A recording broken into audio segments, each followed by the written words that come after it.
Hi friends, welcome back to our channel. ನಾನು ನಿಮ್ಮ ಅಶ್ವಿನಿ. ಎಲ್ಲರೂ ಹೇಗಿದ್ರೆ? ನಾನಂತೂ ತುಂಬ ಚೆನ್ನಾಗಿದ್ದೀನಿ, ಹಾಗೆ ನೀವು ಕೂಡ ತುಂಬ ಚೆನ್ನಾಗಿದ್ರೆ ಅಂತ ಅನ್ಕೋತಾ ಇದ್ದೀನಿ. ಇವತ್ತಿನ ಒಂದು ವಿಡಿಯೋದಲ್ಲಿ ನಮ್ಮ ಮನಿ ಸೇವಿಂಗ್ ಚಾಲೆಂಜ್ ಬಗ್ಗೆ ಹೇಳ್ತಾ ಇದ್ದೀನಿ. ನಿಮಗೆ ಈ ವಿಡಿಯೋ ಇಷ್ಟ ಆದರೆ ಒಂದು ಲೈಕ್ ಮಾಡಿ, ಶೇರ್ ಮಾಡಿ, ಕಾಮೆಂಟ್ ಮಾಡಿ, ಹಾಗೆ ಸಬ್ಸ್ಕ್ರೈಬ್ ಮಾಡಿದೆ ನೋಡ್ತಾ ಇದ್ದರೆ ಪ್ಲೀಸ್ ಸಬ್ಸ್ಕ್ರೈಬ್ ಮಾಡ್ಕೊಂಡು ನೋಡಿ. ನನಗೆ ಗೊತ್ತಿರುವಂಥ ಕೆಲವೊಂದಷ್ಟು ಟಿಪ್ಸ್ ಹಾಗೆ ಕೆಲವೊಂದಷ್ಟು ವಿಷಯಗಳನ್ನ ನಾನಿಲ್ಲಿ ನಿಮ್ಮ ಜೊತೆ ಶೇರ್ ಮಾಡ್ಕೊಳ್ತಾ ಇದ್ದೀನಿ. ಐ ಹೋಪ್ ನಿಮಗೆ ಈ ವಿಡಿಯೋ ಇಷ್ಟ ಆಗುತ್ತೆ ಅಂತ ಅಂದ್ಕೊಂಡಿದ್ದೀನಿ. ಓಕೆನಾ? ಒಂದು ಬಜೆಟ್ ಏನು ಪ್ಲಾನಿಂಗ್ ಅಂತ ಇರುತ್ತೋ ಅದನ್ನು ನಾನಿಲ್ಲಿ ನಿಮ್ಮ ಜೊತೆ ಎಕ್ಸ್ಪ್ಲೇನ್ ಮಾಡ್ತಾ ಇದ್ದೀನಿ. ಏನಂದರೆ ಇದು ಒಂದು 3 ರೀತಿಯ ಒಂದು ಮನಿ ಸೇವಿಂಗ್ನ ನಾನು ಹೇಳ್ತಾ ಇದ್ದೀನಿ, ಆಯಿತಾ? ಈ 3 ರೀತಿಯ ಮನಿ ಸೇವಿಂಗ್ನ ನೀವು ಇದು ಟೋಟಲ್ ಬಂದುಬಿಟ್ಟು ಒಂದೇ ಮನಿ ಸೇವಿಂಗ್ ಆಗೋದು, ಆದರೆ 3 ವೆರೈಟಿಯಲ್ಲಿ ನಾನು ಹೇಳ್ತೀನಿ. ಯಾಕಂದರೆ ಕೆಲವೊಬ್ಬರಿಗೆ ಒಂದೊಂದು ಅನುಕೂಲ ಆಗುತ್ತೆ, ಹಾಗೆ ಅದಕ್ಕೋಸ್ಕರ ಈ ಥರ ಹೇಳ್ತಾ ಇದ್ದೀನಿ.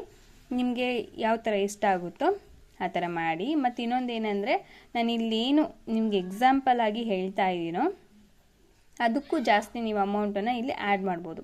ಅವಾಗ ಏನಾಗುತ್ತೆ ಅಂದರೆ, ನಾನು ಹೇಳಿರೋ ಅಮೌಂಟ್ಗಿಂತ ಸ್ವಲ್ಪ ಡಬಲ್ ಪ್ರಾಫಿಟ್ ಅನ್ನೋದು ನಿಮಗೆ ಸಿಗುತ್ತೆ. ಹಾಗಾಗಿ ಈ ವಿಡಿಯೋನ ನಿಮ್ಮ ಜೊತೆ ಶೇರ್ ಮಾಡ್ಕೊಳ್ತಾ ಇದ್ದೀನಿ. ಓಕೆನಾ? ಎಲ್ರಿಗೂ ಇಷ್ಟ ಆಗುತ್ತೆ ಅಂತ ಅಂದ್ಕೊಂಡಿದ್ದೀನಿ. ಯಾರು ಕೂಡ ಮಿಸ್ ಮಾಡದೆ ವಿಡಿಯೋನ ನೋಡಿ. ಹಾಗೆ ನಿಮ್ಗೆ ಏನಾದರೂ ಅರ್ಥ ಆಗದಿದ್ರೆ ಪುನಃ ಸ್ಟಾರ್ಟಿಂಗಿಂದ ನೋಡಿದರೆ ನಿಮಗೆ ಅರ್ಥ ಆಗುತ್ತೆ. ಓಕೆನಾ? ಬನ್ನಿ ವಿಡಿಯೋನ ಸ್ಟಾರ್ಟ್ ಮಾಡೋಣ. ಫಸ್ಟ್ ಬಂದ್ಬಿಟ್ಟು ನಾನಿಲ್ಲಿ ಹೇಳ್ತಾ ಇರೋಂಥದ್ದು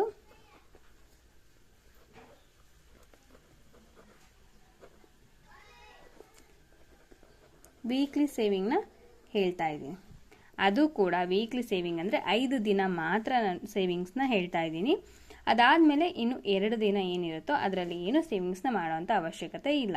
ಓಕೆನಾ? ಇಲ್ಲಿ ವೀಕ್ಲಿ ಸೇವಿಂಗ್ ಯಾವ ರೀತಿ ಮಾಡೋದಂತ ಹೇಳ್ತೀನಿ.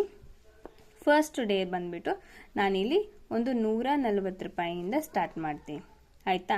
140 ರೂಪಾಯಿ ಹಾಕಿದೆ. ಸೆಕೆಂಡ್ ಡೇ ನಾನಿಲ್ಲಿ ಜಾಸ್ತಿ ಮಾಡ್ತಾ ಇಲ್ಲ, ಕಡಿಮೆ ಮಾಡ್ಕೊಳ್ತಾ ಇದ್ದೀನಿ. ಒಂದು 40 ರೂಪಾಯಿ ಕಡಿಮೆ ಮಾಡ್ಕೋತೀನಿ, 100 ರೂಪಾಯಿ ಹಾಕ್ತೀನಿ. ಅದೇ ರೀತಿ 3ನೇ ದಿನ ಬಂದುಬಿಟ್ಟು ನಾನಿಲ್ಲಿ 30 ರೂಪಾಯಿ ಕಡಿಮೆ ಮಾಡ್ಕೋತೀನಿ. ಅವಾಗ ಎಷ್ಟಾಗುತ್ತೆ? 70 ರೂಪಾಯಿ ಹಾಕ್ತೀನಿ. ಹಾಗೆ 4ನೇ ದಿನ ಬಂದು ಒಂದು 20 ರೂಪಾಯಿ ಕಡಿಮೆ ಮಾಡ್ಕೋತೀನಿ, ಅಲ್ಲಿಗೆ 50 ರೂಪಾಯಿ ಹಾಕಿದೆ. ಆಮೇಲೆ 5ನೇ ದಿನ ಜಸ್ಟ್ 10 ರೂಪಾಯಿ ಮಾತ್ರ ನಾನಿಲ್ಲಿ ಕಡಿಮೆ ಮಾಡ್ಕೊತಾ ಇದ್ದೀನಿ. ಸೊ ಈ ಥರ ಮಾಡೋದ್ರಿಂದ ನಿಮಗೆ ಈಸಿಯಾಗಿ ಒಂದು ಅಮೌಂಟನ್ನು ನೀವು ಕ್ರಿಯೇಟ್ ಮಾಡ್ಕೊತೀರಾ. ಹಾಗೆ ಕೆಲವೊಬ್ಬರು ಇಲ್ಲಿ ಜಾಸ್ತಿನೂ ಆಗ್ಬೋದು, ಕಡಿಮೆನೂ ಆಗ್ಬೋದು. ನಿಮ್ಮ ಅನುಕೂಲಕ್ಕೆ ತಕ್ಕಂಗೆ ಅಮೌಂಟನ್ನು ಆ್ಯಡ್ ಮಾಡ್ತಾ ಹೋಗಿ. ಸೊ ಟೋಟಲ್ ಬಂದುಬಿಟ್ಟು ನಿಮಗೆ ಇಲ್ಲಿ ಸಿಗುವಂಥ ಅಮೌಂಟು 400 ರೂಪಾಯಿ ನಿಮ್ಗೆ ಇಲ್ಲಿ ಅಮೌಂಟ್ ಅನ್ನೋದು ಸಿಗುತ್ತೆ, ಆಯಿತಾ? ಈ 400 ರೂಪಾಯಿ ನಿಮಗೆ ಒಂದು ವಾರಕ್ಕೆ ಸಿಗುತ್ತೆ ಅನ್ನೋ ಹಾಗಿದ್ರೆ, ಇವಾಗ ಒಂದು ತಿಂಗಳಿಗೆ ಎಷ್ಟು ವಾರ? 4 ವಾರ. 4 ವಾರ ಇಂಟು 400 ಅಂದರೆ ಟೋಟಲ್ ಆಗಿ ನಿಮಗೆ ಸಿಗೋದು 1 ಮಂತಲ್ಲಿ 1600 ರೂಪಾಯಿ ನಿಮಗೆ ಇಲ್ಲಿ ಟೋಟಲ್ ಅಮೌಂಟ್ ಸಿಗುತ್ತೆ. ನೀವು ಈ ಪ್ಲಾನಿಂಗ್ನ ನೀವು ಫಾಲೋ ಮಾಡಿದರೆ 1 ತಿಂಗಳಿಗೆ 1600 ರೂಪಾಯಿ ನಿಮಗೆ ಇಲ್ಲಿ ಸೇವ್ ಆಯಿತು. ನೆಕ್ಸ್ಟ್ ಸೆಕೆಂಡ್ ಏನಂದರೆ, ಸೆಕೆಂಡ್ ನಾನು ಇಲ್ಲಿ ಹೇಳುವಂಥದ್ದು ಫುಡ್ಡು, ಆಯಿತಾ?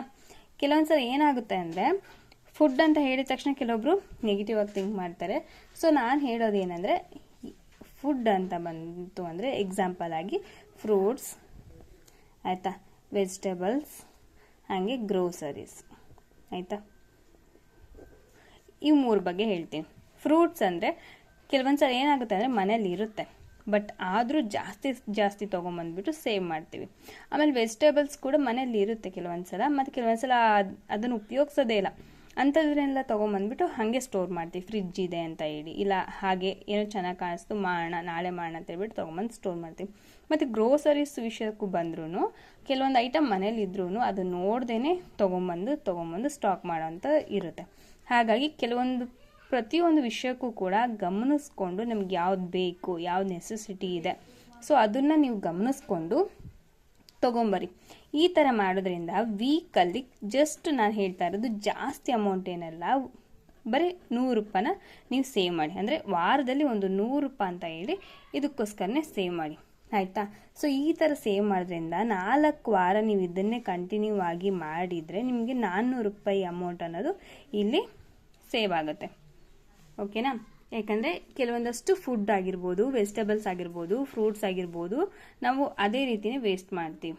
ನಮ್ಮ ಮನೆಯಲ್ಲಿ ಇದ್ರೂ ಕೂಡ ತೊಗೊಂಬರ್ತೀವಿ, ಕೆಲವೊಂದು ಸಲ ತಿಂದೇ ಇದ್ರೂ ಕೂಡ ತೊಗೊಂಬರ್ತೀವಿ, ಕೆಲವೊಂದು ಸಲ ತೊಗೊಂಬಂದು ಕೆಡಿಸ್ತೀವಿ.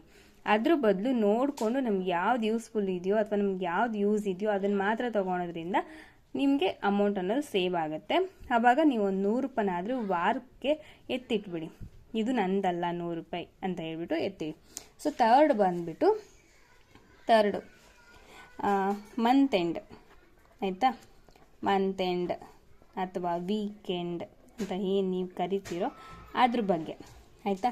ಮಂತ್ ಎಂಡ್ ವೀಕೆಂಡ್ ತುಂಬ ಜನ ಮಾಡ್ತಾರೆ. ಇವಾಗಿನ ಒಂದು ಪ್ರೆಸೆಂಟ್ ಸಿಚುವೇಶನ್ ಹೆಂಗಿದೆ ಅಂದರೆ ಸ್ವಲ್ಪ ಮೈಂಡ್ ರಿಲ್ಯಾಕ್ಸ್ ಮಾಡ್ಕೊಳಕ್ಕೆ ಸ್ವಲ್ಪ ಹೊರಗಡೆ ಹೋಗೋದು, ಅದು ಇದು ತಿನ್ನೋದು ಅಥವಾ ಖರ್ಚು ಮಾಡೋದು ಹಂಗೆಲ್ಲ ಮಾಡ್ತಾ ಇರ್ತೀವಿ. ಅದ್ರ ಬದಲು ನೀವು 1,000 ರೂಪಾಯಿ ಖರ್ಚು ಮಾಡ್ತಾ ಇದ್ದೀರ ಅಂದರೆ ಅದರಲ್ಲೇ ಒಂದು 500 ರೂಪಾಯಿನಾದರೂ ಸೇವಿಂಗ್ನ ಮಾಡಿ. ಇಲ್ಲ ಅಟ್ಲೀಸ್ಟ್ ಹೋಗಲಿಲ್ಲ ಅಂದರೂ ಅಲ್ಲಿ ಏನು ಹೊರಗಡೆ ತಿನ್ನಬೇಕಂತ ಅಂದ್ಕೊಂಡಿರ್ತೀರೋ ಅದನ್ನೇ ಒಂದು ಅರ್ಧ ಅಮೌಂಟಲ್ಲಿ ನೀವು ಮನೇಲೇ ಮಾಡ್ಕೊಂಬಿಟ್ರೆ ಅಂದರೆ ಅರ್ಧ ಅಮೌಂಟ್ ಉಳಿಯುತ್ತೆ. ಆ ಥರ ಮಾಡಿ ಒಂದು 500 ರೂಪಾಯಿ ವೀಕೆಂಡ್ ಅಥವಾ ಮಂತ್ ಎಂಡ್ ನೀವು ಸೇವಿಂಗ್ಸ್ನ ಮಾಡ್ಕೊಳ್ಳಿ. ಈ ರೀತಿ 3 ರೀತಿ ನೀವು ಸೇವಿಂಗ್ಸ್ನ ಮಾಡೋದ್ರಿಂದ ನಿಮಗೆ ಟೋಟಲ್ ಅಮೌಂಟ್ ಎಷ್ಟು ಸೇವ್ ಆಗುತ್ತೆ ಒಂದು ಮಂತಿಗೆ ಅಂತ ಹೇಳ್ತೀನಿ ನೋಡಿ. ಒಂದು ಟೋಟಲ್ ಆಗಿ ನಿಮಗೆ ಫಸ್ಟ್ ವೀಕಲ್ಲಿ ಸೇವಿಂಗ್ಸ್ನ ಮಾಡ್ತಾ ಬಂದರೆ ನಿಮಗೆ 1,600 ರೂಪಾಯಿ ಸೇವಿಂಗ್ಸ್ ಆಗುತ್ತೆ. ಆಮೇಲೆ ಫ್ರೂಟ್ಸಲ್ಲಿ ನೀವು ವೆಜಿಟೇಬಲ್ಸ್ ಏನು ವೇಸ್ಟೇಜ್ ಮಾಡ್ತಿರೋ ಅದರಲ್ಲಿ ಸೇವಿಂಗ್ಸ್ ಮಾಡೋದ್ರಿಂದ 400 ರೂಪಾಯಿ ಸೇವಿಂಗ್ ಆಗುತ್ತೆ. ಮತ್ತು ಮಂತ್ ಎಂಡಲ್ಲಿ ನಿಮಗೆ ಒಂದು 500 ರೂಪಾಯಿ ಸೇವಿಂಗ್ಸ್ನ ಮಾಡ್ಕೊಂಡ್ರಿ ಅಂತ ಅಂದರೆ ಟೋಟಲ್ ಆಗಿ ನಿಮಗೆ ಸೇವ್ ಆಗುವಂಥ ಅಮೌಂಟ್ ಬಂದುಬಿಟ್ಟು 2,500 ರೂಪಾಯಿ ನಿಮಗೆ ಅಮೌಂಟ್ ಅನ್ನೋದು ಸೇವ್ ಆಗುತ್ತೆ. ಈಸಿಯಾಗಿ ಮನೆಯಲ್ಲೇ ನೀವು ಈ ಥರ ಸೇವಿಂಗ್ಸ್ನ ಮಾಡ್ಬೋದು. ನಾವು ಹೊರಗಡೆ ಹೋಗಬೇಕು ಮನಿ ಸೇವಿಂಗ್ನ ಮಾಡಬೇಕು ಅಂತಂದೇನಿಲ್ಲ. ಏನು ಮನೆಯವ್ರು ಕೊಡ್ತಾರೋ ಅದರಲ್ಲೇ ಈ ಥರ ಮನಿ ಸೇವಿಂಗ್ನ ನೀವು ಮಾಡ್ಕೋಬೋದು, ಆಯಿತಾ? ಇವಾಗ ಒಂದು ತಿಂಗಳಿಗೆ ನಿಮಗೆ 2,500 ಸೇವಿಂಗ್ನ ಆಯ್ತಲ್ವ? ಅದೇ ರೀತಿ 2,500 ನೀವು ಪ್ರತಿ ತಿಂಗಳು ಮಾಡೋದ್ರಿಂದ ನಿಮಗೆ ಎಷ್ಟು ಸೇವಿಂಗ್ಸ್ ಆಗುತ್ತೆ ಅಂತ ಅಂದರೆ 30,000 ನಿಮಗೆ ಅಮೌಂಟ್ ಅನ್ನೋದು ಇಲ್ಲಿ ಸೇವಿಂಗ್ ಮಾಡ್ಬೋದು. ಅದು ಕೂಡ 1 ಇಯರ್ಗೆ ಈಸಿಯಾಗಿ ಮನೆಯಲ್ಲಿ 1 ಇಯರ್ಗೆ ಎಷ್ಟು ಸೇವಿಂಗ್ಸ್ನ ಮಾಡ್ಬೋದು. ಕೆಲವೊಬ್ರಿಗೆ ಏನಾಗುತ್ತೆ ಅಂದರೆ ಜಾಸ್ತಿ ಅಮೌಂಟ್ ಕೂಡ ಸೇವ್ ಮಾಡ್ಬೋದು, ಇಲ್ಲ ಕಡಿಮೆ ಅಮೌಂಟ್ ಕೂಡ ಸೇವ್ ಮಾಡ್ಬೋದು. ನಾನು ಇಲ್ಲೇನು ಕ್ಯಾಲ್ಕುಲೇಷನ್ ಮಾಡಿ ಹೇಳಿದ್ನೋ ಇದನ್ನು ನೀವು ಸ್ವಲ್ಪ ಜಾಸ್ತಿ ಮಾಡ್ಕೊಳೋದಿದ್ರೆ ನಿಮ್ಗೆ ಅಮೌಂಟನ್ನ ಜಾಸ್ತಿ ಮಾಡ್ಕೋಬೋದು, ಇಲ್ಲ ಇದಕ್ಕೂ ಕಡಿಮೆ ಮಾಡ್ಕೋತೀನಿ ಅಂದರೆ ಕಡಿಮೆ ಮಾಡ್ಕೋಬೋದು. ಹಾಗೆ ಇದೂ ಅಷ್ಟೇ, ವೆಜಿಟೇಬಲ್ಸ್ ಬಗ್ಗೆ ಆಗಿರ್ಬೋದು ಅಥವಾ ವೀಕೆಂಡ್ ಬಗ್ಗೆ ಆಗಿರ್ಬೋದು, ನಿಮ್ಗೆ ಎಷ್ಟು ಸೇವಿಂಗ್ಸ್ ಮಾಡಬೇಕಂತಿರುತ್ತೋ ಆ ಸೇವಿಂಗ್ಸ್ನ 1 ಮಂತಲ್ಲಿ ನೀವು ಮಾಡಿದ್ದೀರ ಅಂತಂದರೆ ಅದನ್ನೇ ಕಂಟಿನ್ಯೂ ಆಗಿ ಮಾಡ್ಕೊಂಡು ಹೋಗಿ ನಿಮಗೆ ಒಂದು ಫಿಕ್ಸ್ಡ್ ಅಮೌಂಟ್ ಅನ್ನೋದು ಸಿಗುತ್ತೆ, ಆಯಿತಾ? ಈಗ 30,000 1 ವರ್ಷಕ್ಕೆ ನೀವು ಸೇವಿಂಗ್ ಆಯಿತು ಅಂದರೆ ಇದನ್ನೇ ನೀವು ಒಂದು 5 ವರ್ಷ ಮಾಡಿದೆ ಅಂತ ಅಂದ್ಕೊಳ್ಳಿ. ಎಷ್ಟಾಗುತ್ತೆ? 5 ವರ್ಷಕ್ಕೆ ನಿಮಗೆ 1,50,000 ಅಮೌಂಟ್ ಅನ್ನೋದು ಇಲ್ಲಿ ಸೇವ್ ಆಗುತ್ತೆ. ನೋಡಿ, ಈಸಿಯಾಗಿ ನೀವು ಸೇವಿಂಗ್ಸ್ನ ಮಾಡ್ಬೋದು.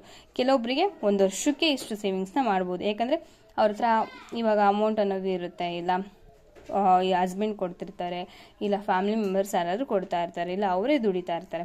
ಅಂಥ ಟೈಮಲ್ಲಿ ಇದಕ್ಕೂ ಜಾಸ್ತಿ ಅಮೌಂಟು 1 ವರ್ಷಕ್ಕೆ ನೀವು ಸೇವಿಂಗ್ ಮಾಡ್ಬೋದು. ಇದೇನು 5 ವರ್ಷಕ್ಕೆ ನಾನು ಸೇವಿಂಗ್ ಹೇಳ್ತಾ ಇದ್ದೀನೋ ಅದನ್ನು 1 ವರ್ಷಕ್ಕೆ ನೀವು ಇಷ್ಟು ಅಮೌಂಟನ್ನು ಸೇವಿಂಗ್ ಮಾಡ್ಬೋದು.